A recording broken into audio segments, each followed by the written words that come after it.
Foundation Stones to Happiness and Success by James Allen. Foreword. How does a man begin the building of a house? He first secures a plan of the proposed edifice, and then proceeds to build according to the plan, scrupulously following it in every detail, beginning with the foundation. Should he neglect the beginning on a mathematical plan, his labor would be wasted, and his building, should it reach completion without tumbling to pieces, would be insecure and worthless. The same law holds good in any important work. The right beginning and first essential is a definite mental plan on which to build. Nature will have no slipshod work, no slovenliness, and she annihilates confusion, or rather, confusion is in itself annihilated.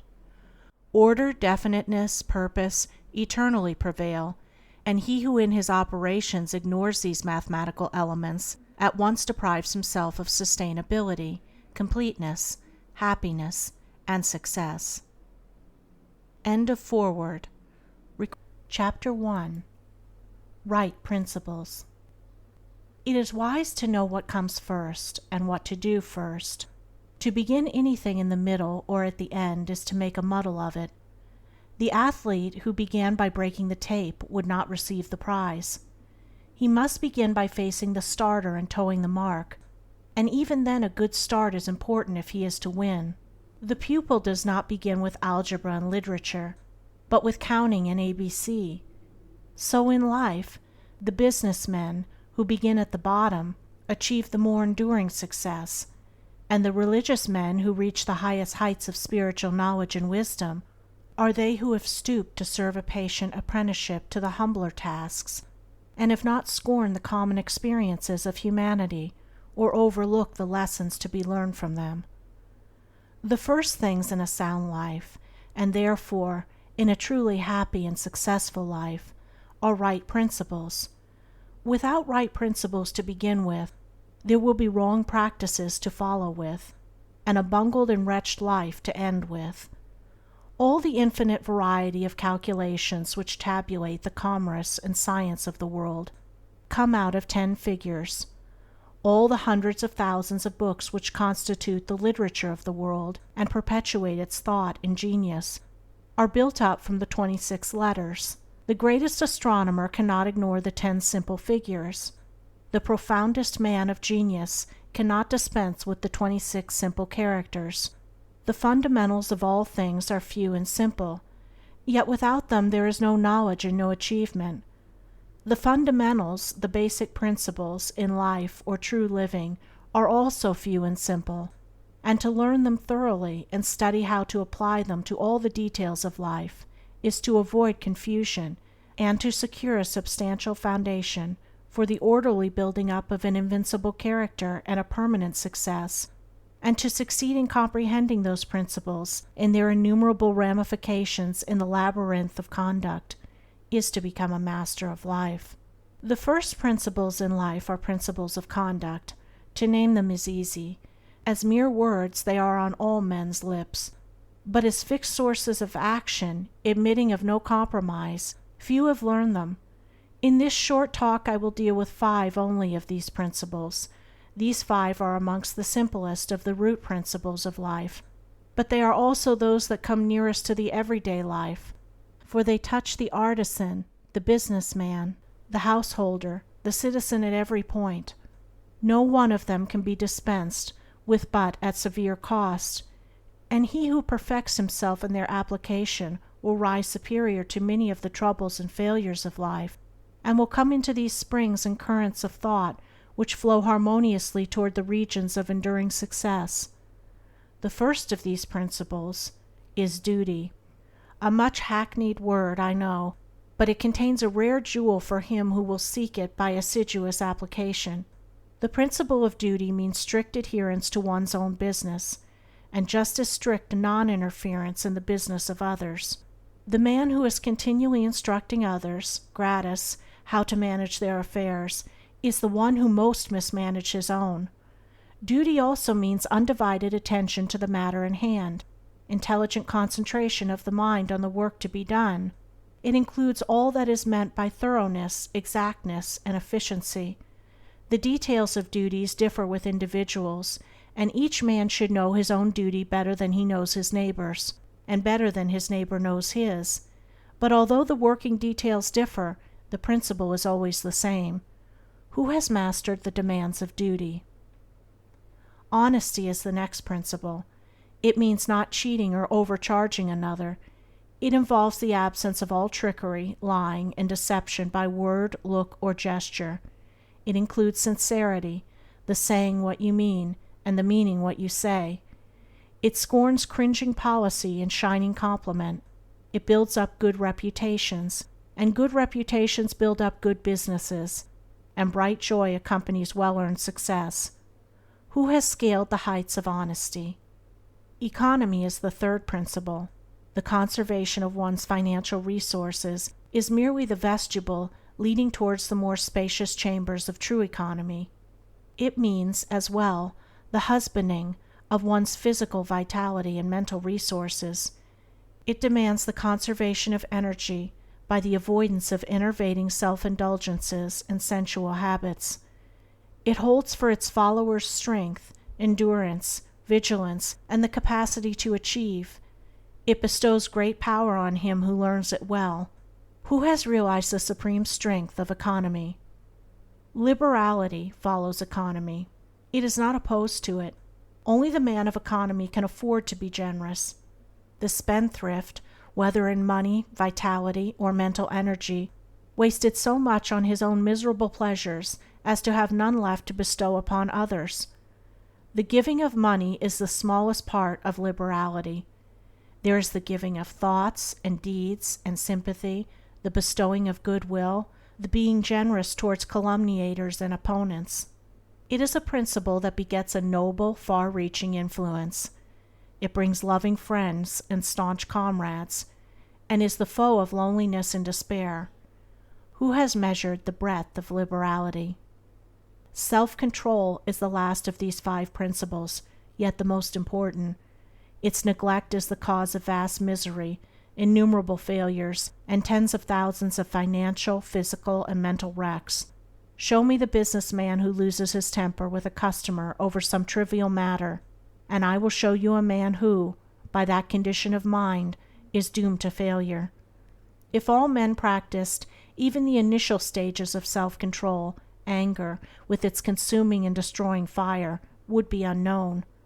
The lessons of patience, purity, gentleness, kindness, and steadfastness, which are contained in the principle of self-control, are slowly learned by men, yet until they are truly learned, a man's character and success are uncertain and insecure.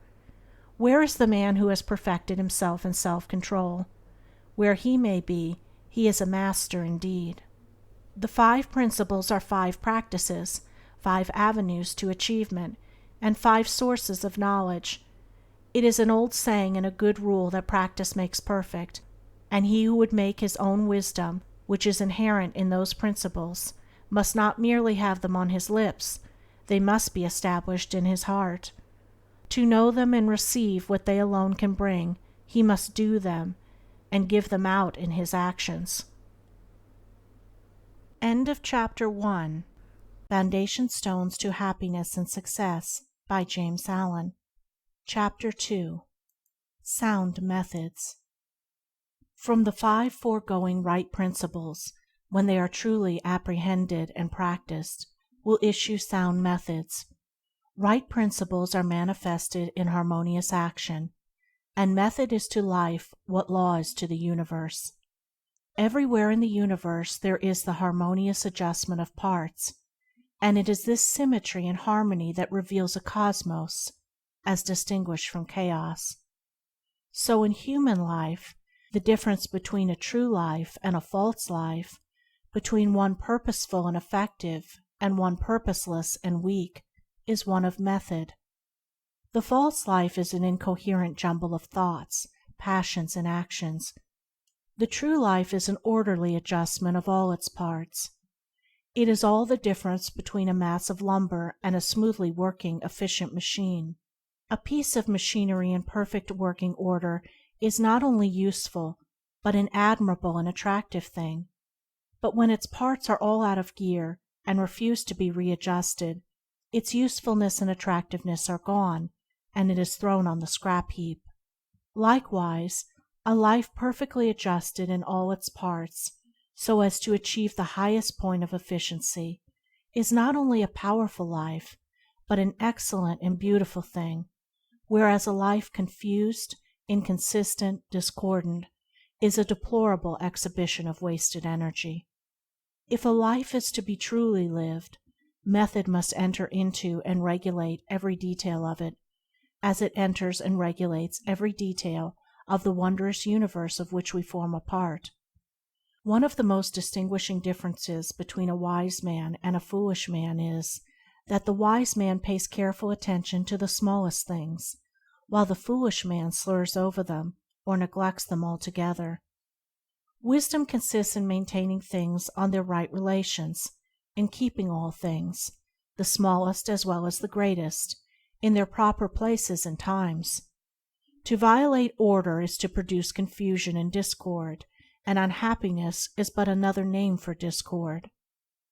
The good business man knows that system is 3 parts of success, and that disorder means failure. The wise man knows that disciplined, methodical living is 3 parts of happiness, and that looseness means misery. What is a fool but one who thinks carelessly, acts rashly, and lives loosely? What is a wise man but one who thinks carefully, acts calmly, and lives consistently? The true method does not end with the orderly arrangement of the material things and external relations of life. This is but its beginning.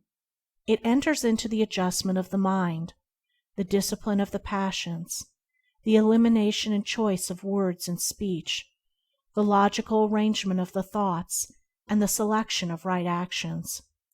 To achieve a life rendered sound, successful, and sweet by the pursuance of sound methods, one must begin, not by neglect of the little everyday things, but by assiduous attention to them. Thus the hour of rising is important, and it's regularly significant, as are also the timing of retiring to rest, and the number of hours given to sleep. Between the regularity and irregularity of meals, and the care and carelessness in which they are eaten, is all the difference between good and bad digestion, with all that this applies, and an irritable or comfortable frame of mind, with its train of good or bad consequences. For attaching to these meal times and meal ways are matters of both physiological and psychological significance. The due division of hours for business and for play, not confusing the two. The orderly fitting in of all the details of one's business, times for solitude, for silent thought and for effective action, for eating and for abstinence. All these things must have their lawful place in the life of him whose daily round is to proceed with the minimum degree of friction, who is to get the most usefulness, influence, and joy out of life. But all this is but the beginning of that comprehensive method which embraces the whole life and being. When this smooth order and logical consistency is extended to the words and actions, to the thoughts and desires, then wisdom emerges from folly, and out of weakness comes power sublime. When a man so orders his mind as to produce a beautiful working harmony between all its parts, then he reaches the highest wisdom, the highest efficiency, the highest happiness. But this is the end, and he who would reach the end must begin at the beginning.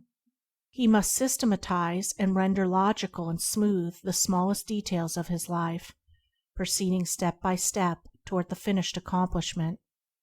But each step will yield its own particular measure of strength and gladness. To sum it up, method produces that smoothness which goes with strength and efficiency. Discipline is method applied to the mind. It produces that calmness which goes with power and happiness. Method is working by rule. Discipline is living by rule. But working and living are not separate. They are but 2 aspects of character, of life. Therefore, be orderly in work, be accurate in speech, be logical in thought. Between these and slovenliness inaccuracy and confusion, is the difference between success and failure, music and discord, happiness and misery. The adoption of sound methods of working, acting, thinking, in a word, of living, is the surest and safest foundation for sound health, sound success, sound peace of mind. The foundation of unsound methods will be found to be unstable, and to yield fear and unrest even when it appears to succeed, and when its time of failure comes, it is grievous indeed. End of Chapter 2. Foundation Stones to Happiness and Success by James Allen. Chapter 3. True Actions. Following on right principles and methods come true actions. One who is striving to grasp true principles and work with sound methods will soon come to perceive that details of conduct cannot be overlooked, that, indeed, those details are fundamentally distinctive or creative, according to their nature, and are of deep significance and comprehensive importance, and this perception and knowledge of the nature and power of passing actions will gradually open and grow within him as an added vision, a new revelation. As he acquires this insight, his progress will be more rapid, his pathway in life more sure, his days more serene and peaceful. In all things he will go the true and direct way, unswayed and untroubled by the external forces that play around and about him. Not that he will be indifferent to the welfare and happiness of those about him, that is quite another thing, but he will be indifferent to their opinions, to their ignorance, to their ungoverned passions. By true actions, indeed, is meant acting rightly towards others, and the right doer knows that his actions, in accordance with truth, are but for the happiness of those about him, and he will do them even though an occasion may arise when someone near to him may advise or implore him to do otherwise. True actions may easily be distinguished from false by all who wish so to distinguish, in order that they may avoid false action and adopt true. As in the material world we distinguish things by their form, color, size, etc., choosing those things which we require, and putting by those things which are not useful to us, so in the spiritual world of deeds we can distinguish between those that are bad and those that are good by their nature, their aim, and their effect, and can choose and adopt those that are good and ignore those that are bad. In all forms of progress, avoidance of the bad always precedes acceptance and knowledge of the good. Just as a child at school learns to do its lessons right by having repeatedly pointed out to it how it has done them wrong, if one does not know what is wrong and how to avoid it, how can he know what is right and how to practice it? Bad or untrue, actions are those that spring from a consideration of one's own happiness only, and ignore the happiness of others, that arise in violent disturbances of the mind and unlawful desires, or that call for concealment in order to avoid undesirable complications. Good or true actions are those that spring from a consideration for others, that may arise in calm reason and harmonious thought framed on moral principles, or that will not involve the doer in shameful consequences if brought into the full light of day. The right doer will avoid those acts of personal pleasure and gratification which by their nature bring annoyance, pain, or suffering to others, no matter how insignificant those actions may appear to be. He will begin by putting away these. He will gain a knowledge of the unselfish and true by first sacrificing the selfish and untrue. He will learn not to speak or act in anger, or envy, or resentment, but will study how to control his mind, and will restore it to calmness before acting, and most important of all, he will avoid, as he would the drinking of deadly poison, those acts of trickery, deceit, double-dealing, in order to gain some personal profit of advantage, and which lead, sooner or later, to exposure and shame for the doer of them. If a man is prompted to do a thing which he needs to conceal, and which he would not lawfully and frankly defend if it were examined of witness, he should know by that it is a wrong act, and therefore to be abandoned without a further moment's consideration. The carrying out of this principle of honesty and sincerity of action, too, will further lead him into such a path of thoughtfulness and right doing as will enable him to avoid doing those things which would involve him in the deceptive practices of other people. Before signing papers, or entering into verbal or written agreements, or engaging himself to others in any way at their request, particularly if they be strangers, he will first inquire into the nature of the work or undertaking, and so, enlightened, he will know exactly what to do, and will be fully aware of the import of his action. To the right doer, thoughtlessness is a crime. Thousands of actions done with good intent lead to disastrous consequences because they are acts of thoughtlessness, and it is well said that the way to hell is paved with good intentions.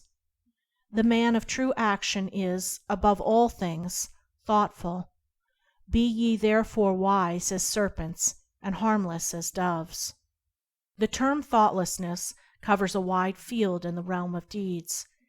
It is only by increasing in thoughtfulness that a man can come to understand the nature of actions, and can, thereby, acquire the power of always doing that which is right.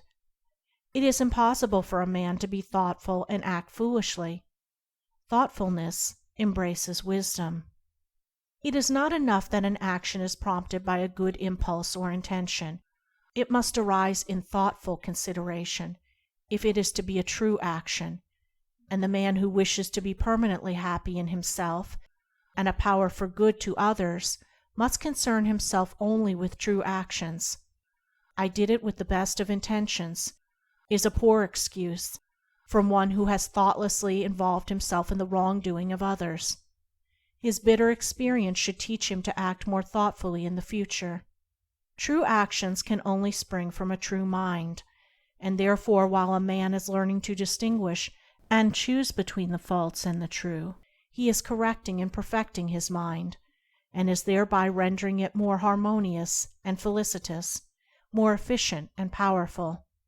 As he acquires the inner eye to clearly distinguish the right in all the details of life, and the faith and knowledge to do it, he will realize that he is building the house of his character and life upon a rock which the winds of failure and the storms of persecution can never undermine. End of Chapter 3. Foundation Stones to Happiness and Success by James Allen. Chapter 4. True Speech. Truth is known by practice only. Without sincerity there can be no knowledge of truth, and true speech is the beginning of all sincerity. Truth in all its native beauty and original simplicity consists in abandoning and not doing all those things which are untrue, and embracing and doing all those things which are true. True speech is therefore one of the elementary beginnings in the life of truth. Falsehood, and all forms of deception, slander, and all forms of evil speaking, these must be totally abandoned and abolished before the mind can receive even a small degree of spiritual enlightenment. The liar and slanderer is lost in darkness. So deep is his darkness that he cannot distinguish between good and evil, and he persuades himself that his lying and evil speaking are necessary and good, that he is thereby protecting himself and other people. Let the would-be student of higher things look to himself and beware of self-delusion. If he is given to uttering words that deceive, or to speaking evil of others, if he speaks in insincerity, envy, or malice, then he has not yet begun to study higher things. He may be studying metaphysics, or miracles, or psychic phenomena, or astral wonders. He may be studying how to commune with invisible beings, to travel invisibly during sleep, or to produce curious phenomena. He may even study spirituality theoretically and as a mere book study, but if he is a deceiver and a backbiter, the higher life is hidden from him. For the higher things are these: uprightness, sincerity, innocence, purity, kindness, gentleness, faithfulness, humility, patience, pity, sympathy, self-sacrifice, joy, goodwill, love.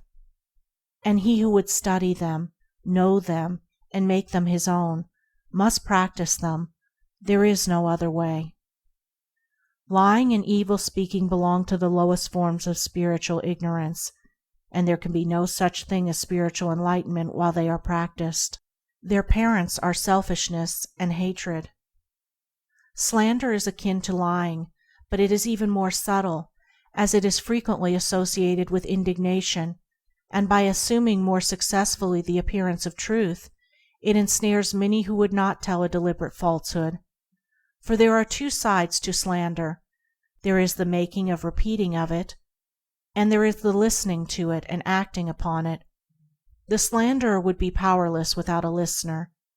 Evil words require an ear that is receptive to evil in which they may fall, before they can flourish. Therefore, he who listens to a slanderer, who believes it, and allows himself to be influenced against the person whose character and reputation are defamed, is in the same position as the one who framed or repeated the evil report. The evil speaker is a positive slanderer.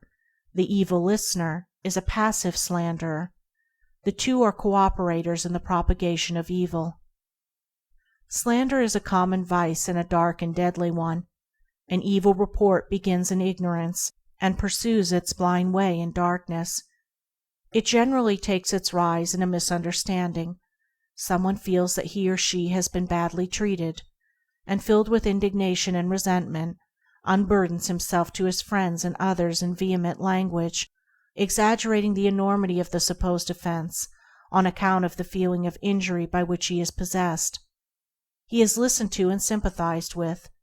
The listeners, without hearing the other person's version of what has taken place, and on no other proof than the violent words of an angry man or woman, become cold in their attitude towards the one spoken against, and repeat to others what they have been told, and as such repetition is always more or less inaccurate, a distorted and altogether untrue report is soon passing from mouth to mouth. It is because slander is such a common vice that it can work the suffering and injury that it does.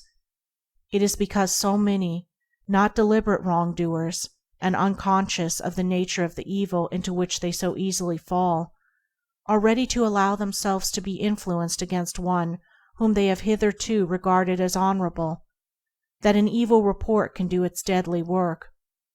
Yet its work is only amongst those who have not altogether acquired the virtue of true speech, the cause of which is a truth-loving mind.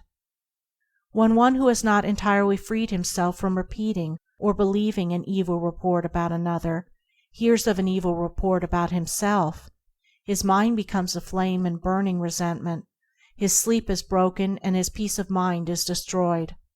He thinks the cause of all his suffering is the other man and what the other man has said about him, and is ignorant of the truth that the root and cause of his suffering lies in his own readiness to believe an evil report about another. The virtuous man, he who has attained to true speech, and whose mind is sealed against even the appearance of evil speaking, cannot be injured and disturbed by any evil reports concerning himself, and although his reputation may for a time be stained in the minds of those who are prone to suggestions of evil, his integrity remains untouched and his character unsoiled, for no one can be stained by the evil deeds of another but only by his own wrongdoing.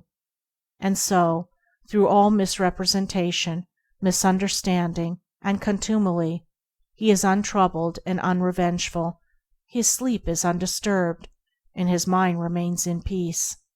True speech is the beginning of a pure, wise, and well-ordered life. If one would attain to purity of life, if he would lessen the evil and suffering of the world, let him abandon falsehood and slander in thought and word. Let him avoid even the appearance of these things, for there are no lies and slanders so deadly as those which are half-truths. And let him not be a participant in evil speaking by listening to it.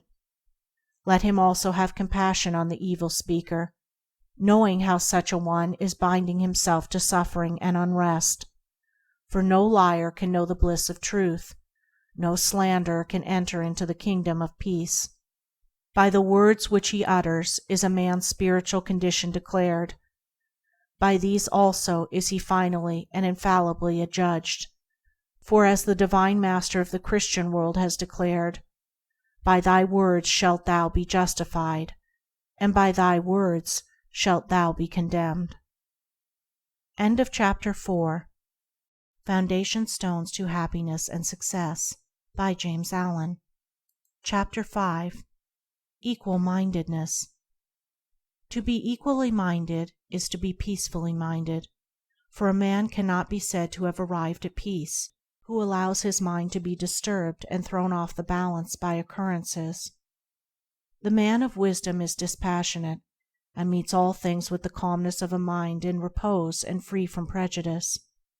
He is not a partisan, but having put away passion, and is always at peace with himself and the world, not taking sides nor defending himself, but sympathizing with all.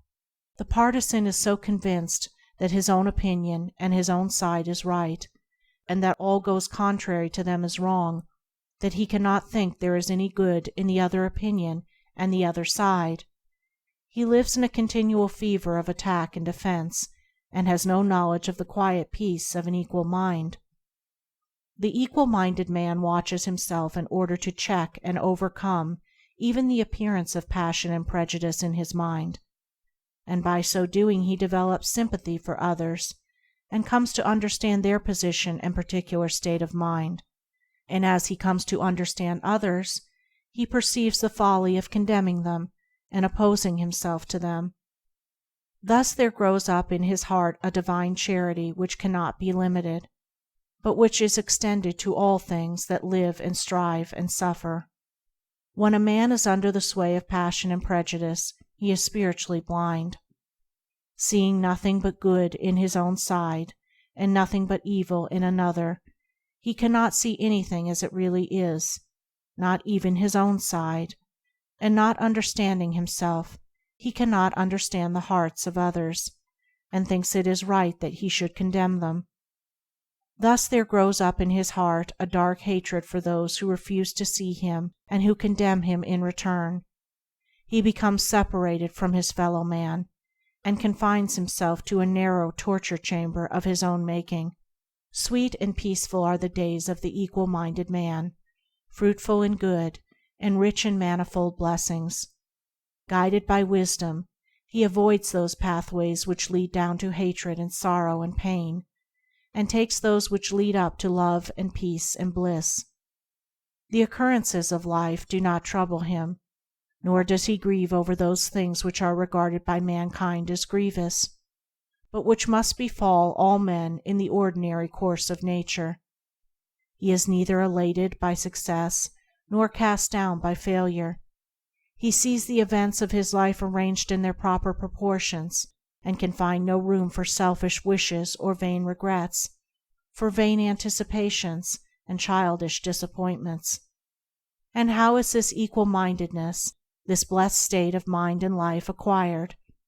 Only by overcoming one's self, only by purifying one's own heart, for the purification of the heart leads to unbiased comprehension.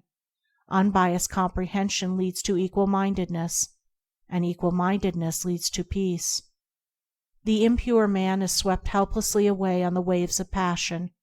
The pure man guides himself into the harbor of rest. The fool says, "I have an opinion." The wise man goes about his business. Chapter 5. Foundation Stones to Happiness and Success, by James Allen. Chapter 6. Good Results. A considerable portion of the happenings of life comes to us without any direct choosing on our part, and such happenings are generally regarded as having no relation to our will or character, but as appearing fortuitously, as occurring without a cause. Thus one is spoken of as being lucky and another unlucky, the inference being that each has received something which he never earned, never caused.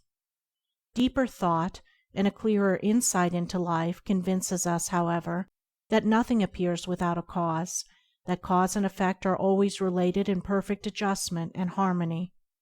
That being so, every happening directly affecting us is intimately related to our own will and character, is, indeed, an effect justly related to a cause having its seat in our consciousness. In a word, involuntary happenings of life are the results of our own thoughts and deeds. This, I admit, is not apparent on the surface, but what fundamental law, even in the physical universe, is so apparent? If thought, investigation, and experiment are necessary to the discovery of the principles which relate one material atom to another, even so are they imperative to the perception and understanding of the mode of action which relate one mental condition to another, and such modes, such laws, are known by the right doer, by him who has acquired an understanding mind by the practice of true actions. We reap as we sow. Those things which come to us, though not by our own choosing, are by our own causing. The drunkard did not choose the delirium tremens or insanity which overtook him, but he caused it by his own deeds. In this case the law is plain to all minds, but where it is not so plain, it is none the less true. Within ourselves is the deep-seated cause of all our sufferings, the spring of all our joys. Alter the inner world of thoughts, and the other world of events will cease to bring you sorrow. Make the heart pure, and to you all things will be pure, all occurrences happy and in true order. Within yourselves deliverance must be sought. Each man his prison makes. Each hath such lordship as the loftiest ones. Nay, for with powers above, around, below, as with all flesh and whatsoever lives, act maketh joy or woe. Our life is good or bad, enslaved or free, according to its causation in our thoughts, for out of these thoughts spring all our deeds, and from these deeds come equitable results. We cannot seize good results violently, like a thief, and claim and enjoy them, but we can bring them to pass by setting in motion the cause within ourselves. Men strive for money, sigh for happiness, and would gladly possess wisdom, yet fail to secure these things, while they see others to whom these blessings appear to come unbidden. The reason is that they have generated causes which prevent the fulfillment of their wishes and efforts. Each life is a perfectly woven network of causes and effects, of efforts, or lack of efforts, and results, and good results can only be reached by initiating good efforts, good causes. The doer of true actions, who pursues sound methods, grounded on right principles, will not need to strive and struggle for good results. They will be there as the effects of his righteous rule of life. He will reap the fruit of his own actions, and the reaping will be in gladness and peace. This truth of sowing and reaping in the moral sphere is a simple one, yet men are slow to understand and accept it. We have been told by a wise one that the children of darkness are wiser in their day than the children of light, and who would expect, in the material world, to reap and eat where he had not sown and planted? Or who would expect to reap wheat in the field where he had sown tares, and would fall to weeping and complaining if he did not? Yet this is just what men do in the spiritual field of mind and deed. They do evil and expect to get from it good, and when the bitter harvesting comes in all its ripened fullness, they fall into despair and bemoan the hardness and injustice of their lot, usually attributing it to the evil deeds of others, refusing even to admit the possibility of its cause being hidden in themselves, in their own thoughts and deeds. The children of light, those who are searching for the fundamental principles of right living, with a view to making themselves into wise and happy beings, must train themselves to observe this law of cause and effect in thought, word, and deed, as implicitly and obediently as the gardener obeys the law of sowing and reaping. He does not even question the law, he recognizes and obeys it. When the wisdom which he instinctively practices in his garden is practiced by men in the garden of their minds, when the law of the sowing of deeds is so fully recognized that it can no longer be doubted or questioned, then it will be just as faithfully followed by the sowing of those actions which will bring about a reaping of happiness and well-being for all. As the children of matter obey the laws of matter, so let the children of spirit obey the laws of spirit, for the law of matter and the law of spirit are one, but they are two aspects of one thing, the outworking of one principle in opposite directions. If we observe right principles or causes, wrong effects cannot possibly accrue. If we pursue sound methods, no shoddy thread can find its way into our web of life, no rotten brick enter into the building of our character to render it insecure. And if we do true actions, what but good results can come to pass? For to say that good causes can produce bad effects is to say that nettles can be reaped from a sowing of corn. He who orders his life along the moral lines thus briefly enunciated will attain to such a state of insight and equilibrium as to render him permanently happy and perennially glad.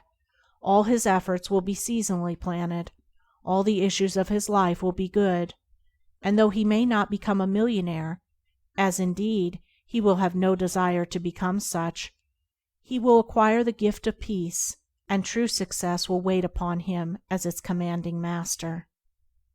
End of chapter 6.